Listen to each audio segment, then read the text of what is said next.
The training grounds of the Kreven Warpack fell silent the moment Alara Nox stepped through the reinforced doors. Every adult warrior, 7 feet of muscle, fang, and ancestral pride turned to stare at the human. Their amber eyes tracked her movement with the precision of apex predators, pupils narrowing to slits in the harsh artificial light of the station's combat arena. Alara had grown accustomed to the stares. 3 months aboard the Bloodclaw's honor had taught her that Krevens didn't trust easily, and they certainly didn't trust humans. Not after the Terran Alliance had brokered the treaty that ended their people's expansion into the Outer Reach. To them, she wasn't a xenobiologist. She was the species that had clipped their claws. Pack leader Thorn stepped forward, his scarred muzzle curling back to reveal rows of serrated teeth. "The human should not be here," he growled, his translator rendering the guttural Kreven into clipped, hostile English. "This is sacred ground.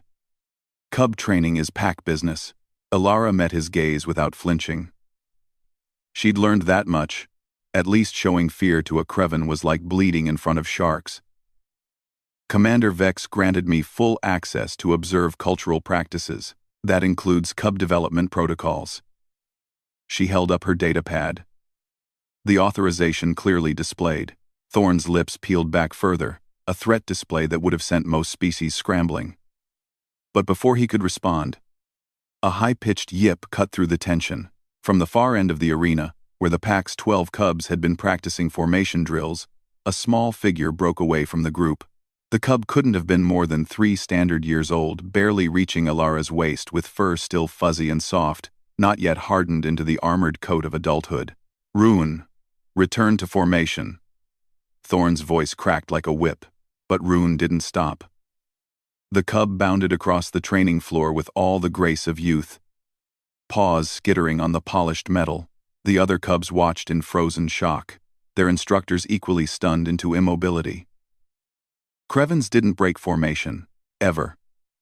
It was drilled into them from the moment they could walk. The pack was everything. Individual impulse was weakness, yet Rune ran straight to Alara. The cub collided with her legs, small arms wrapping around her knees with surprising strength. A rumbling purr, a sound Alara had only heard Krevens make in the privacy of family dens, vibrated through Rune's small frame. "You came back," Ruan whispered in broken standard, the words clearly practiced. "You promised." Alara's heart clenched. 2 weeks ago, she'd been conducting metabolic scans in the medical bay when Rune had been brought in with a training injury, nothing serious, just a sprained forepaw. While the medics worked, Alara had stayed, telling the frightened cub stories about Earth, about wolves and lions, and the ancient predators that once ruled humanity's homeworld. She'd shown Rune pictures of her own childhood dog, a German shepherd named Atlas.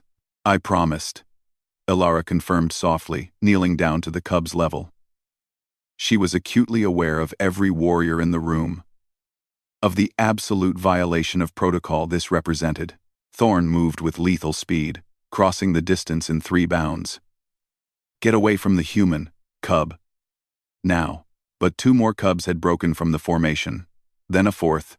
Within seconds, half the training group had abandoned their posts and rushed to Alara, surrounding her in a circle of curious eyes and tentative touches. They asked questions in rapid-fire Kreven that her translator struggled to keep up with. Is Earth really covered in water? Do humans really raise other species as companions? Can you show us the pictures again? The adult warriors stood frozen in collective shock. This wasn't just a breach of discipline, it was unprecedented. Kreven cubs didn't trust outsiders. They barely trusted their own pack members outside their immediate family unit. Yet here they were, clustering around a human, as if she were their den mother. Alara caught Thorn's eye over Ruin's head. The pack leader's expression had shifted from anger to something more complex: confusion. Perhaps even a flicker of fear. She understood then what she was witnessing. The foundation of everything Krevens believed about pack bonds and tribal loyalty, crumbling before their eyes. "I have no interest in disrupting your traditions," Alara said carefully, addressing Thorn but speaking loud enough for all the warriors to hear. "But I won't turn away cubs who have questions about the universe. That's not the human way." "The human way," Thorn repeated, his voice low and dangerous, "led to your species conquering your own world." "Yes, Alara agreed. Through cooperation. Through learning from each other. Through raising young to be curious instead of just obedient. The words hung in the air like a challenge. Several warriors growled, hands moving instinctively to weapons that weren't there. Training protocols forbade arms around cubs. But Rune looked up at Alara with those wide amber eyes and said something that changed everything. I want to learn the human way too. The silence that followed was absolute.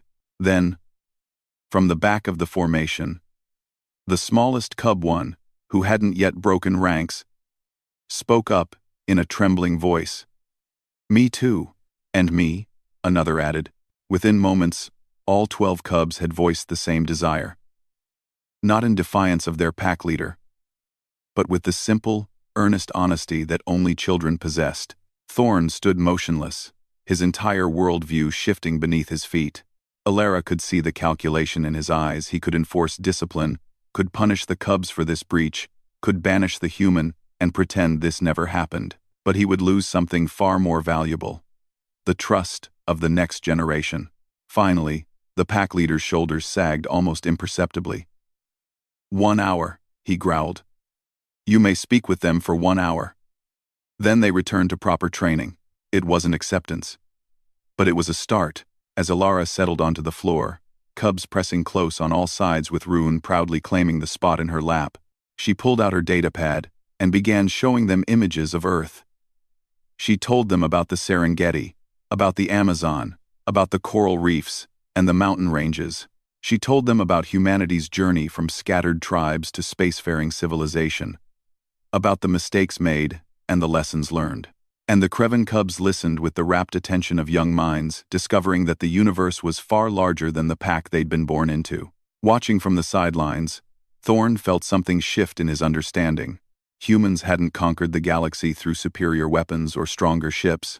They'd done it through the quiet subversion of simply being kind, of answering questions, of treating the young of other species with the same gentle care they showed their own. It was, he realized, the most terrifying weapon of all, and they wielded it without even knowing.